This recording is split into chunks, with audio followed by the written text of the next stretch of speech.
وادی میں گرتے وقت اس کی رفتار تقریباً 200 ناٹیکل مائل تھی، لیکن پھر بھی یہ پرزے نہیں ہوا۔ تاہم ہوا کی قوت سے 2 اور لڑکے دم کی جانب خلا کے راستے باہر کھینچے چلے گئے۔ باقی ڈھانچے کے اندر ہی تھے، جو پوری قوت سے نیچے کی جانب پھسلتا جا رہا تھا۔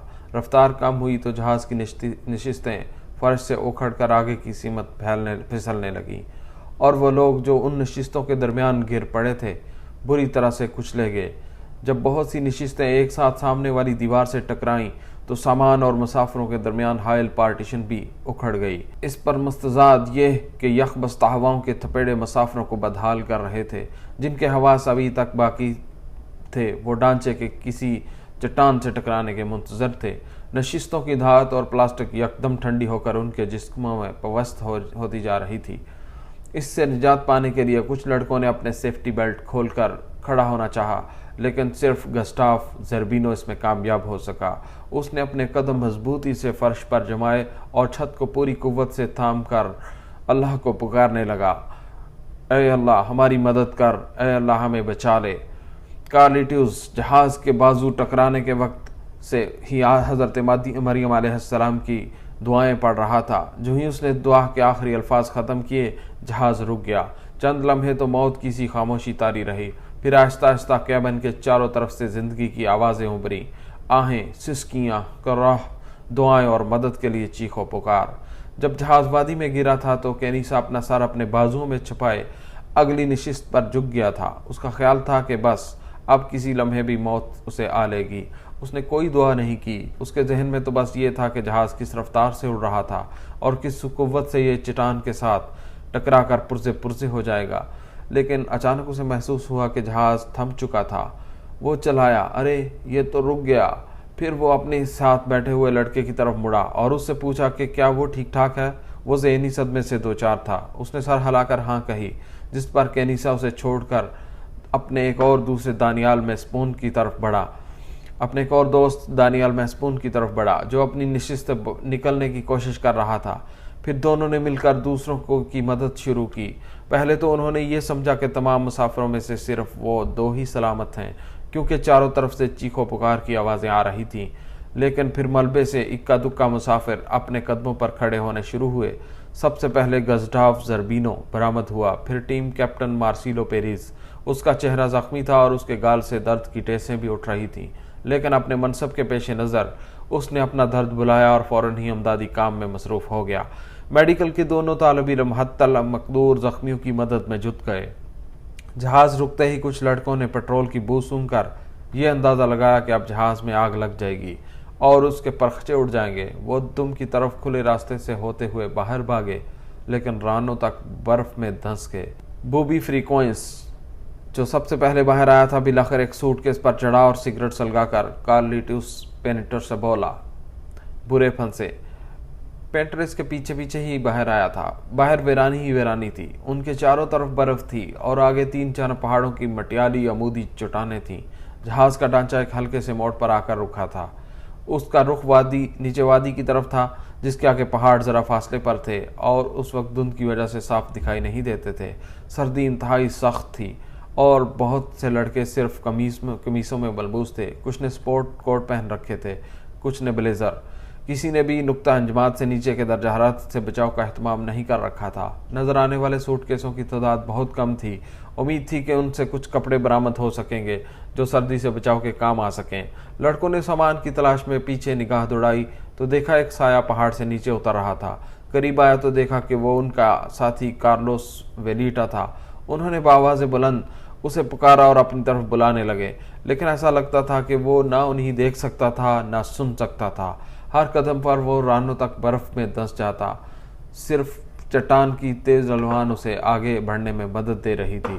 لڑکوں نے دیکھا کہ جس سمت وہ جا رہا تھا وہ اسے جہاز سے اور دور لے جائے گی، اس لیے انہوں نے اور زور سے چیخنا چلانا شروع کر دیا کہ اس کی توجہ اپنی طرف دلا سکیں۔ پینٹر اور سٹار نے تو اس کے پاس جانے کی کوشش بھی کی، لیکن برف میں چلنا ناممکن تھا اور وہ بھی اوپر کی طرف چڑھنا۔ وہ بے بس تھے اور بے کسی سے ویلیٹا کو وادی کی گہرائیوں کی جانب لڑکھڑاتا دیکھ رہے تھے۔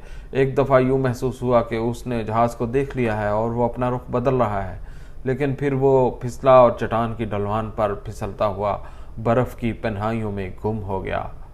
जहाज के अंदर जो चंद लड़के सलामत थे उन्होंने जख्मियों को नशिस्तों के दरमियान से निकालने की कोशिश की। सख्त सर्दी और बरवानी हवा की वजह से उन्हें हर काम के लिए दोहरी कुव्वत सर्फ करनी पड़ रही थी।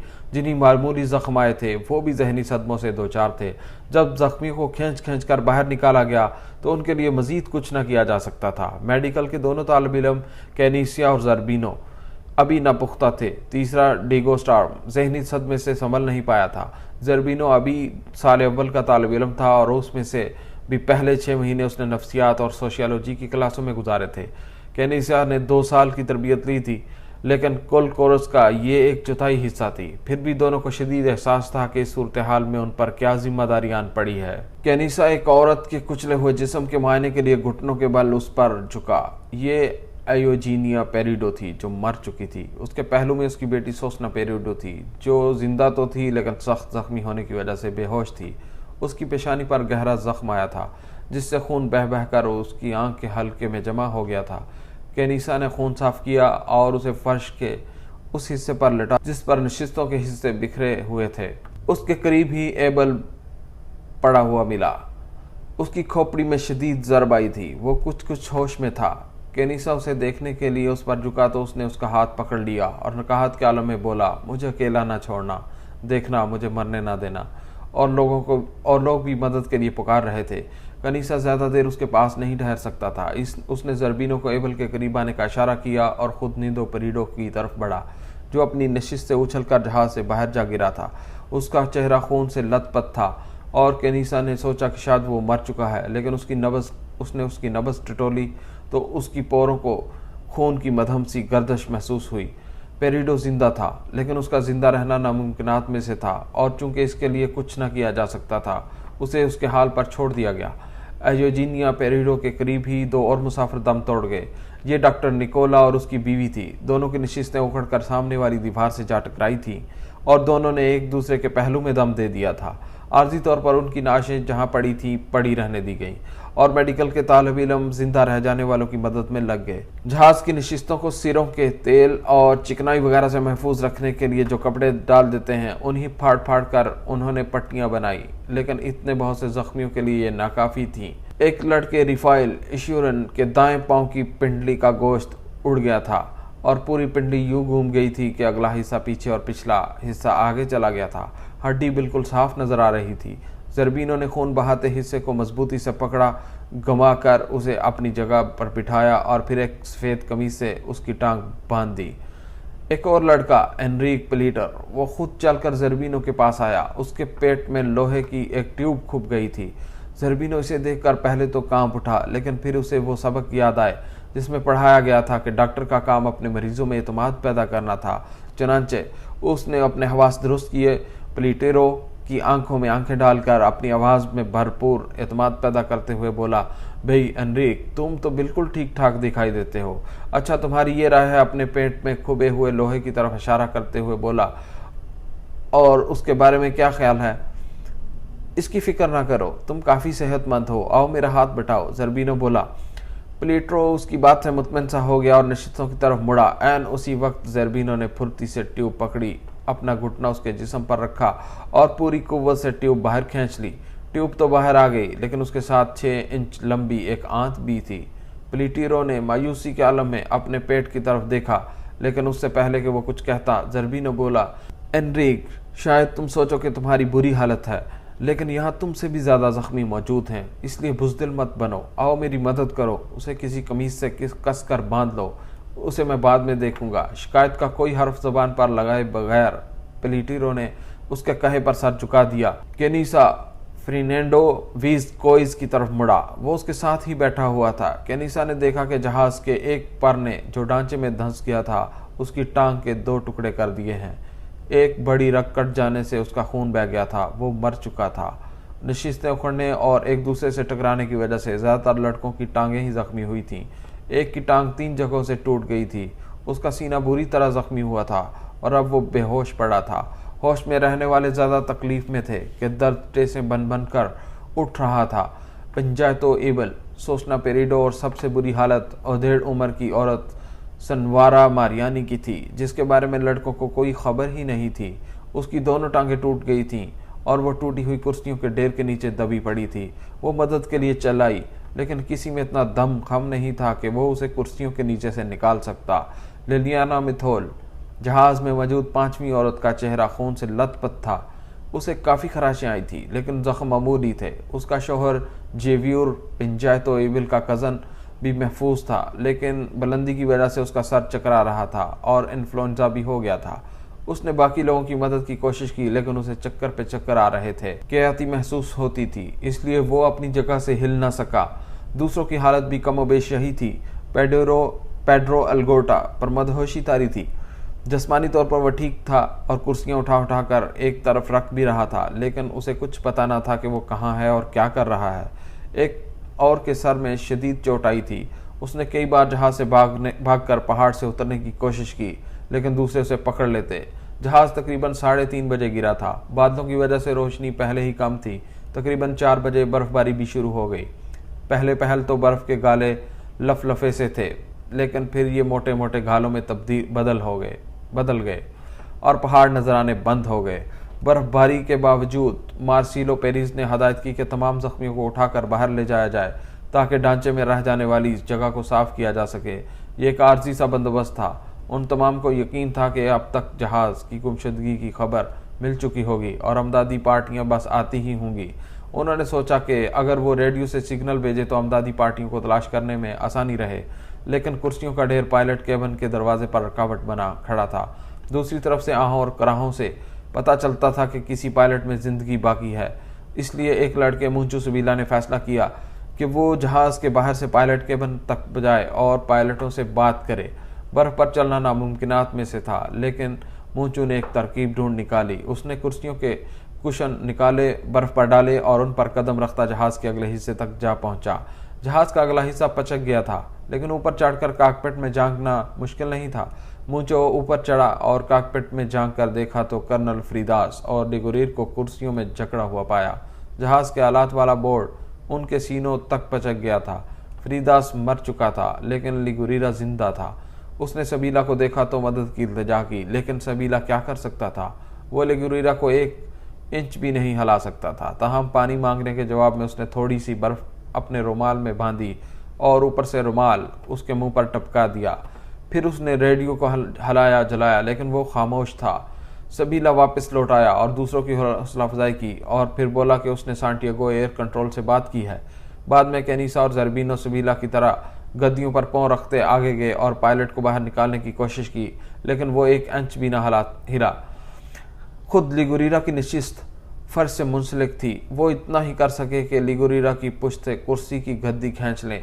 इस तरह लिगुरिरा थोड़ा सा पीछे हटा तो उसे आलात के बोर्ड के बोझ से कदरे निजात मिली। जब वो उसे उसकी नशिस्त से आज़ाद कराने की कोशिश कर रहे थे, लिगुरिरा के मुंह से बार बार एक ही फिक्रा निकल रहा था, हमने क्यूरिको क्रॉस कर लिया था। जब देखा कि कुछ नहीं हो सकता तो उसने लड़कों से कहा कि वो उसके बैग से उसका रिवाल्वर ला दें। बैग का कोई अता पता नहीं था, लेकिन अगर वो मिल भी जाता तो जरबीनो और केनिसा उसे रिवाल्वर कभी ना देते, क्योंकि कैथोलिक ईसाई होने की हैसियत से उनके नज़दीक खुदकुशी हराम थी। इसकी बजाय उन्होंने लिगुरिरा से रेडियो के इस्तेमाल के बारे में सवालात किए ताकि वो मदद के लिए कोई पैगाम भेज सकें। लिगुरिरा उन्हें बताता रहा और वो उसकी हदायत पर अमल भी करते रहे, लेकिन रेडियो खामोश था। लिगुरिरा अपना रिवाल्वर मांगता रहा। फिर उसने पानी मांगा। कैनिसा कॉकपिट से बाहर गया, थोड़ी सी बर्फ लाया और उसके मुंह में भर दी, लेकिन उसकी प्यास बुझ न पाई। उसकी नाक से खून जारी था और कैनिसा को मालूम था कि वो ज्यादा देर जिंदा नहीं रहेगा। दोनों डॉक्टर कुर्सी की गद्दियों पर कदम रखते वापस आए। वो जहाज के पिछले हिस्से तक गए और फिर वापस उस सुरंग में दाखिल हो गए जहाँ इंसानियत सिसक रही थी, दम तोड़ रही थी। जख्मी बाहर बर्फ पर लेटे हुए थे और जो ठीक ठाक थे जहाज के अंदर रही सही कुर्सियों को उखाड़ कर फर्श पर जगह बनाने की कोशिश कर रहे थे। दिन की रोशनी तेजी से गायब हो रही थी। 6 बजे तक चारों तरफ अंधेरा छा गया और दर्जा हरारत नुक्ता अंजमात से भी नीचे गिर गया। ये बात वाजिया थी कि उस दिन कोई मदद न मिल सकती थी। चनाचे जख्मियों को अंदर लाया गया और जिंदा बच जाने वाले 32 अफराद ने रात गुजारने का एहतमाम करना शुरू किया। लेटना तो दरकिनार, वहां खड़ा होने की जगह नहीं थी। पायलट केबिन से पिछले हिस्से तक जो दुम टूट जाने की वजह से खुला हुआ था, कुल 20 फुट जगह होगी, जिसमें से ज्यादातर टूटी हुई नशिस्तों के मलबे ने घेर रखी थी, जिसे हटाने की कुव्वत लड़कों में नहीं थी। उन्होंने ढांचे के दरवाजे के पास बमुश्किल थोड़ी सी जगह साफ की थी और ज्यादा जख्मी लोगों को यहीं पर लटा दिया गया। उनमें सोचना, उसका भाई नींदो परीडो और पंचायत एवल शामिल थे। उन्हीं एक दूसरे के पहलों में उफ़की तौर पर लटाया गया था। बर्फबारी जारी थी। दरवाजे से हड्डियों को बर्फा देने वाली हवा बदस्तूर अंदर आ रही थी। मार्सिलो पेरिस ने एक और लड़के की मदद से दरवाजे पर सूटकेसों और टूटी हुई कुर्सियों की मदद से रुकावट खड़ी करने की कोशिश की, लेकिन जरा हवा तेज चलती तो ये दीवार नीचे आ जाती। पेरिस, हार्ले और दूसरे सही सलामत लड़के एक दूसरे से पेवस्त हुए दरवाजे के पास बैठे हुए थे और खुद को गर्म रखने के लिए वो सूटकेसों और कुर्सियों की दीवारों को सहारा भी दिए हुए थे, लेकिन वो बार बार गिरती और वो फिर से उन्हें एक दूसरे पर जमा देते। सबसे आरामदाह जगह पायलट केबिन के साथ सामान रखने वाली जगह थी कि यहाँ हवा बहुत कम थी। लिलियाना मथूल समेत जितने लोग यहाँ समा सकते थे समा गए। यहाँ भी मेंडोजा शराब की बोतलें चल रही थीं। जो बाकी बच रहे वो सुकड़ सकड़ा कर नशिस्तों में दबक गए। कुछ लड़कों ने आधे बाजुओं की कमीज पहन रखी थी। गर्म रहने के लिए वो एक तो मेंडोजा शराब हलक में अंडेल रहे थे, दूसरे एक दूसरे के जिस्मों की मालिश करते जाते थे। कभी कभार वो एक दूसरे को हल्के हल्के मुक्के भी मारते कि गर्म रहने का ये भी एक बहाना था। अचानक कैनिसा को एक तदबीर सूझी। उसने देखा कि नशिस्तों की फिरोजी रंग की गद्दियां और उनके पोश एक जिप से कुर्सियों से मुंसलिक थे।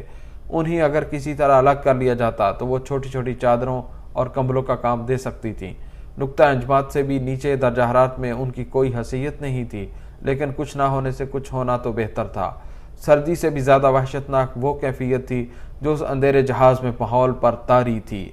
गुप अंधेरा, हड्डियों को चीरती सुनसनाती हवा और उस पर दर्द की कराहें, सिसकियां। हर कोई ये समझ रहा था कि उसे सबसे ज्यादा चोट आई है। एक लड़का जिसकी टांग टूट गई थी सबसे ज्यादा आहुजारी कर रहा था।